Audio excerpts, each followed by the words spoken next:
अवधूत चिंतन श्री गुरुदेव दत्त श्री स्वामी समर्थ। नमस्कार, तुम्हा सर्वांचं आपल्या स्वामी शक्ती या चॅनलमध्ये मनापासून स्वागत आहे। स्वामी तुम्हा सर्वांच्या सर्व इच्छा पूर्ण करोत एवढीच स्वामींच्या चरणी प्रार्थना करते आणि आपल्या आजच्या या नवीन आणि सुंदर व्हिडिओला पुन्हा एकदा नव्याने सुरुवात करते। भक्तांनो, बघाच शनिवारचा दिवस हा घरातील नकारात्मकता घराच्या बाहेर काढण्यासाठी, घराला किंवा घरातील कुठल्याही व्यक्तीला जर एखाद्या व्यक्तीची किंवा वाईट शक्तीची जर नजर लागलेली असेल तर त्या नजर बाधेतून आपल्या घराची आणि त्या सदस्याची मुक्तता करण्यासाठी, काही पितरांचा श्राप असेल, पितृदोष असेल तर त्या पितरांच्या श्रापातून पितृदोष निवारण करण्यासाठी शनिवारचा दिवस हा अत्यंत महत्त्वाचा मानला जातो।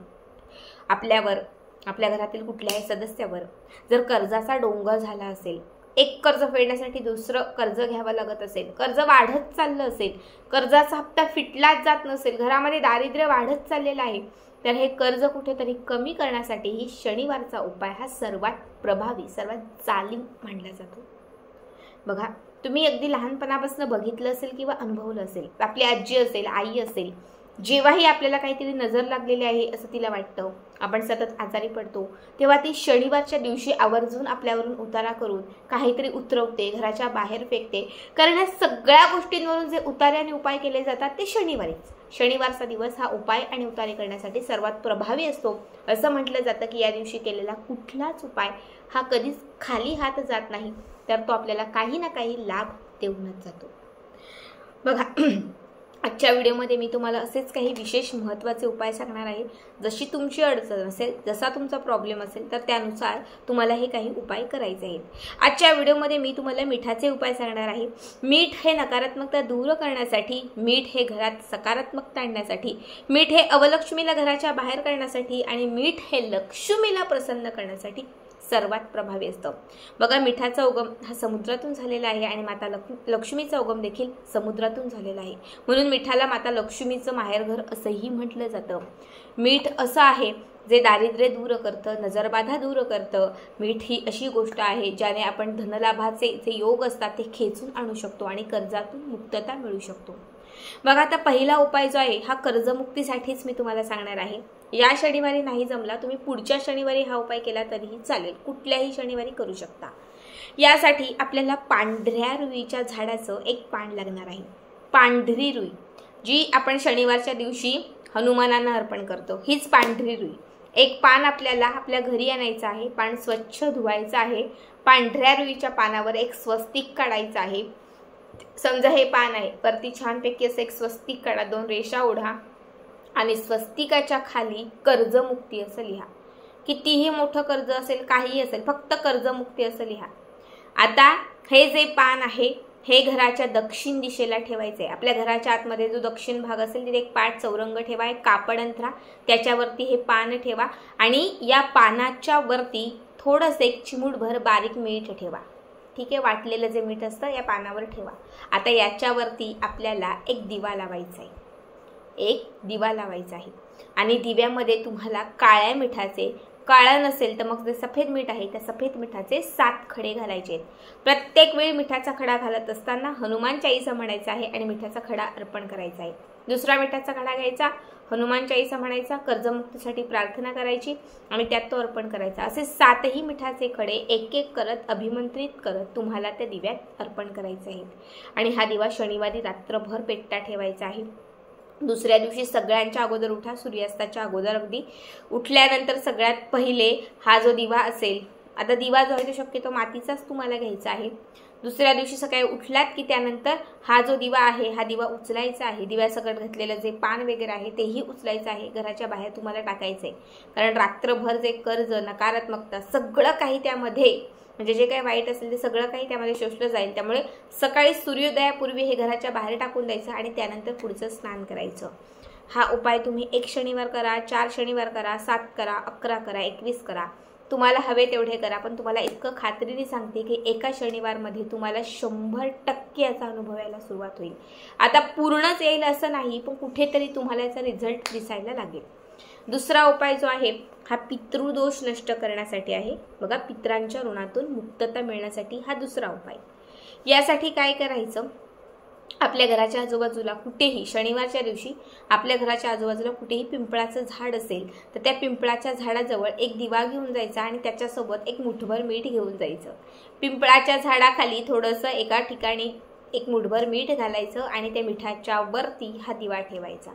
दिवा प्रज्वलित करायचा आणि त्यानंतर या दिव्यामध्ये तुम्हाला थोडेसे काळे तीळ घालायचे आहेत आणि पिंपळाला प्रदक्षिणा घालून पितरांचं स्मरण करायचं आहे आणि पितृदोष नष्ट करण्यासाठी पितरांना तुम्हाला प्रार्थना करायची आहे. हा उपाय देखील तुम्ही शनिवारच्या दिवशी केला तर पितरांचा त्रास म्हणजे पितरांचा श्राप कुठेतरी संपत जाईल, पित्र खुश होतील, प्रसन्न होतील आणि तुमच्या आयुष्याला लागलेला पितृदोष जो आहे तो दूर होईल. आता तिसरा उपाय जो आहे, हा तिसरा उपाय लक्ष्मीला प्रसन्न करण्यासाठी, घरात पैशांचा ओघ वाढता ठेवण्यासाठी आहे. यासाठी काय करायचं तर शनिवारच्या दिवशी रात्री अगदी 7च्या पुढे, रात्री 12च्या कुठल्याही वेळात तुम्ही करा. लाल रंगाचं एक छान कापड घ्यायचं आहे, त्यावरती 7 मिठाचे खडे घ्यायचे आहेत, 7 हिरव्या वेलच्या, 7 अख्ख्या लवंगा, 7 काळ्या मिऱ्या घ्यायच्या आहेत, 7 चिमूटभर कच्ची बडीसोप असते ती घ्यायची आहे, 7 चिमूट हळद, 7 चिमूट कुंकू आणि 7 तांदूळाचे दाणे म्हणजे अक्षदा. हे सर्व साहित्य त्या लाल कापडामध्ये घ्यायच्या, घट्ट बांधायच्या, घरातल्या 4ही कोपऱ्यांना स्पर्श करायच्या. मुख्य प्रवेशद्वारावरून 7 वेळा ह्या वस्तू ज्या, ही पोटली जी आहे म्हणजे ही ओवाळून घ्यायची, घराच्या बाहेर जायचं आणि घराचा जो उंचवटा असेल म्हणजे पत्रे, स्लॅब जे काही असेल तर त्यावरती फेकून द्यायचं. आपल्या घराच्या शनिवारी रात्री ही पोटली आपल्या घराच्या वर फेकून द्यायची. याने काय होईल, तुमचं भाग्य उजळून उठेल. ज्याही वस्तू सांगितलेल्या आहेत त्या लक्ष्मीला प्रसन्न करणाऱ्या आणि अवलक्ष्मीला घराच्या बाहेर काढणाऱ्या आहेत. जशा या वस्तू घरामध्ये तुम्ही फिरवाल, जशा या वस्तू तुम्ही अभिमंत्रित करून घराच्याच वर फेकाल, तशी लक्ष्मी तुमच्या घराकडे खेचली जाईल आणि अवलक्ष्मी तुमच्या घराच्या बाहेर फेकली जाईल. ठीक आहे. आता चौथा उपाय तुम्हाला मी सांगते. हा चौथा उपाय शनिवारी सकाळी करायचा आहे.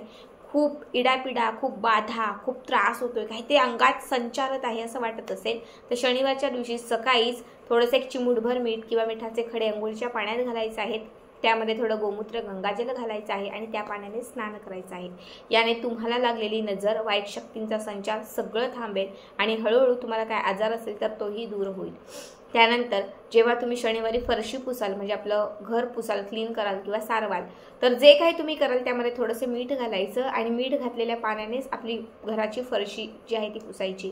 याने घरातील सगळी नकारात्मक शक्तीही घराच्या बाहेर जाईल.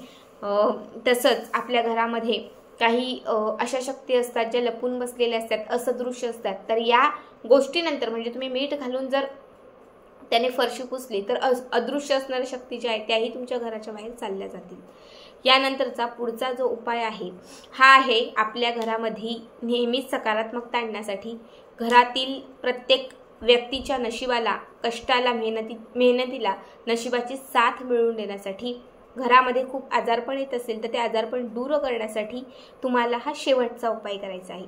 यासाठी बघा संध्याकाळी म्हणजे शनिवारच्या दिवशी संध्याकाळी 6, 6:30, फार फार 7, 7:30 या वेळात हा उपाय करायचा आहे. एक मातीची पणती किंवा एक भांडं घ्यायचं ज्यात नेहमी कापूर जळतात, ते घेतलं तरीही चालेल. त्यामध्ये 7 मिठाचे खडे, 7 लवंगा, 7 अख्ख्या काळ्या मिरी घालायच्या, 7 तमालपत्र घालायच्या आणि त्याच्यासोबत तुम्हाला घ्यायचं आहे थोडंसं गाईचं शेण. आता हे सगळं साहित्य जे आहे हे प्रज्वलित करायचं. थोड्या याच्यामध्ये कापूर घालायच्या, 7 भीमसेनी कापराच्या वड्या घालायच्या आणि सर्व साहित्य जे आहे ते प्रज्वलित करायचं. मीठ जे आहे हे मीठ तुम्ही काळं घेतलं तर उत्तम राहील. समजा काळं मीठ नाहीच भेटलं तुम्हाला तर तुम्ही सफेद मिठाचे 7 खडे घातले तरीही चालतील. आता हे सगळं त्या मातीच्या भांड्यात प्रज्वलित करायचं आहे. सगळंच जळलं पाहिजे असं नाही, नुसता शेक लागला आणि त्याचा थोडासा धूर घरामध्ये झाला तरीही चालेल. एक किंचित जरी धूर घरामध्ये आला ना, लक्षात ठेवा त्या क्षणापासून नशिबाचे दरवाजे उघडू लागतील. घरात असणारी सर्व वाईट शक्ती, नकारात्मकता सगळं घराच्या बाहेर चाललं जाईल आणि त्या क्षणापासून तुमच्या घराची बाण खुली होऊन घरामध्ये लक्ष्मी प्रवेश करेल. बघा आता जे काही सांगितलेले आहेत उपाय त्यापैकी 1, 2, 3, 4 जसे जमतील तसे नक्की करा, पण आवर्जून करा. आणि आजचा हा व्हिडिओ तुम्हाला कसा वाटला कमेंट करा. श्री स्वामी समर्थ. जय जय स्वामी समर्थ.